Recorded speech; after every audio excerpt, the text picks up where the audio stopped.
And now the last in our series about Antarctica. We are excited to announce that we're also launching a new podcast based on this reporting trip. We hope you'll listen, and more on how to hear it later. But first, for most of human history, the icy continent at the bottom of the world was an unknown, unvisited place. Humans discovered Antarctica only about 200 years ago. But as William Brangham and producers Mike Fritz and Emily Carpeau report, how the continent is governed today has fostered a unique diplomatic and scientific cooperation among many different nations. It's part of our weekly series on the leading edge of science.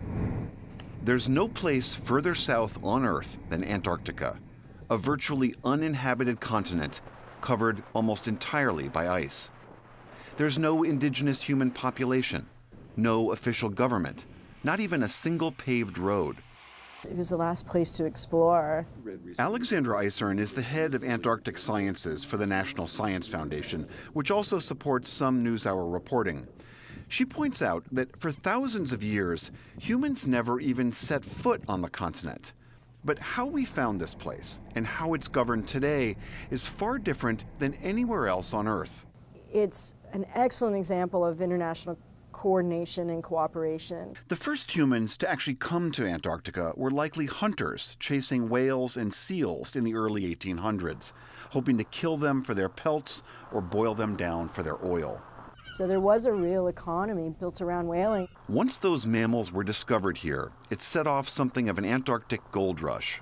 You still see remnants today around some of the stations where, particularly in the Antarctic Peninsula, where the whalers would have had a kill and they would render the oil on shore.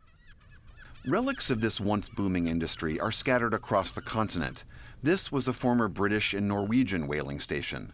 Those huge tanks, they were once full of whale oil. But once the whale and seal populations were decimated, the hunters went home. It wasn't that there was any environmental reason. They left because they had fished everything out. Up until this point, whole sections of Antarctica remained a mystery. Explorers had largely stayed away for reasons that went beyond just the harsh conditions, according to historian and author Stephen Pine. Nobody's going to get wealthy in Antarctica. There are no cities to sack. There are no peoples to convert. There's nothing there. The further you go into the interior, the more and more there is of only one thing, and that is ice. It's probably as close on Earth that you can come to being on another planet. But by the early 1900s, several nations rushed to explore the continent's untouched interior. This kicked off what is known as the heroic age of Antarctic exploration. This was how you showed that you were a scientific presence. This was a matter of prestige and status. It showed that you had arrived. They were hardy souls.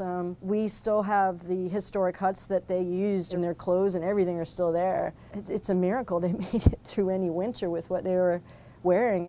But some early explorers didn't make it out, like Britain's Robert Falcon Scott, whose entire party, trying to return from a race to the South Pole, froze and starved to death in 1912.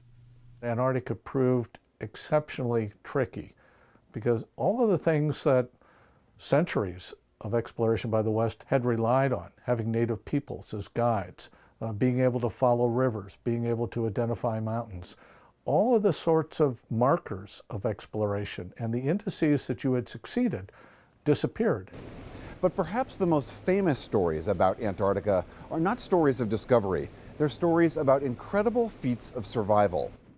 In 1914, British explorer Ernest Shackleton and his crew set off to cross the entire continent in a ship called the Endurance. But disaster struck before they even reached the continent.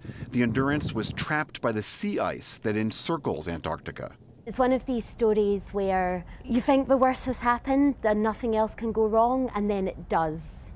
This is when the rest of the world really gets to know about Antarctica. Katie Murray is a polar historian and expert on Shackleton's Endurance voyage. In tourist season, she works for the company One Ocean Expeditions. We talked in the ship's movie theater. She told us how Shackleton became a legend, not so much for his exploration, but simply by keeping his men alive after the Endurance was crushed to pieces. Stranded on the ice, they ran out of food and were eventually forced to eat their dogs. Later, They used small boats to navigate 2 death-defying ocean crossings before finally landing at a remote whaling station on South Georgia Island. The Shackleton endurance story is ultimately a feel-good story because everyone survives, absolutely against the odds. When the worst happens and your ship goes down, no help is coming for you. You need to rescue yourself effectively, and you manage to do so. That's absolutely incredible. Over the next several decades, dozens of countries came to Antarctica and tried to plant their nation's flags on different parts of the continent. To help establish those territorial claims, countries built scientific bases like these all over the continent. And according to Tucker Scully, who for years was chief negotiator on polar issues for the U.S. government, there was genuine science to be done. It was a place that was obviously the least studied part of the planet, particularly in things like the Earth's magnetic field, upper atmosphere physics, plate tectonics. A lot of the scientific community wanted to get into Antarctica to do that kind of work. While science was driving a new age of exploration, by the late 1950s, there were growing concerns that the ice-covered continent would one day be exploited or colonized by the world's powers.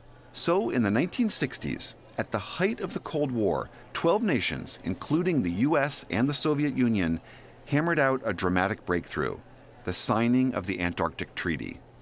The treaty says that Antarctica has to remain exclusively peaceful. That means no military exercises, no nuclear testing, no nuclear dumping. It also says that scientists can come here and conduct research wherever they want, regardless of other countries' claims, and that the findings of their work have to be shared publicly. The Antarctic Treaty found 2 issues that were really resonated internationally at the time, one of which was cooperation in science.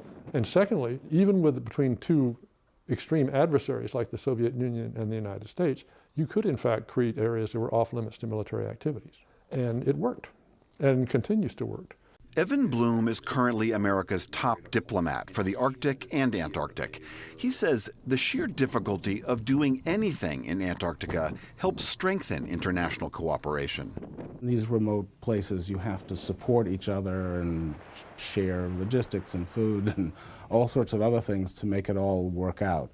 So there was a strong push on the scientific side that was helping the diplomats at the time figure out that, well, maybe we can preserve this area for peace and science. Today, however, there are new challenges on the horizon. Man-made climate change is already altering this pristine landscape and potentially harming some of the continent's iconic species. There's also growing pressure for more tourism and more large-scale commercial fishing. And with the vast majority of the world's fresh water frozen in Antarctica, some hotter, drier nations have begun eyeing all that ice. In fact, a business in the United Arab Emirates recently announced plans to try to tow a massive iceberg containing billions of gallons of fresh water over 7,000 miles to the Persian Gulf. And finally, some of the Antarctic Treaty's environmental protections expire in 2048 and will have to be renewed. The best thing that we can do for humanity in terms of Antarctica is keep it like it is. Claire Christian is the executive director of the advocacy group known as the Antarctic and Southern Ocean Coalition. A lot of countries are justifiably proud of what they've achieved in Antarctica in terms of preserving it as a place for peace and science. And I think that is something that they don't want to go back on. One of the biggest question marks facing this remarkable continent is, will that commitment hold? For the PBS NewsHour, I'm William Brangham in Antarctica. What a remarkable series. Thank you to William and your team. Our new podcast on Antarctica is called The Last Continent, and it gives a much deeper look at our team's journey. We hope you will listen. You can search for The Last Continent or PBS NewsHour on Apple Podcasts or your favorite podcast app to subscribe and download episodes. You can write us or write a review or listen directly on our website at pbs.org/newshour/thelastcontinent.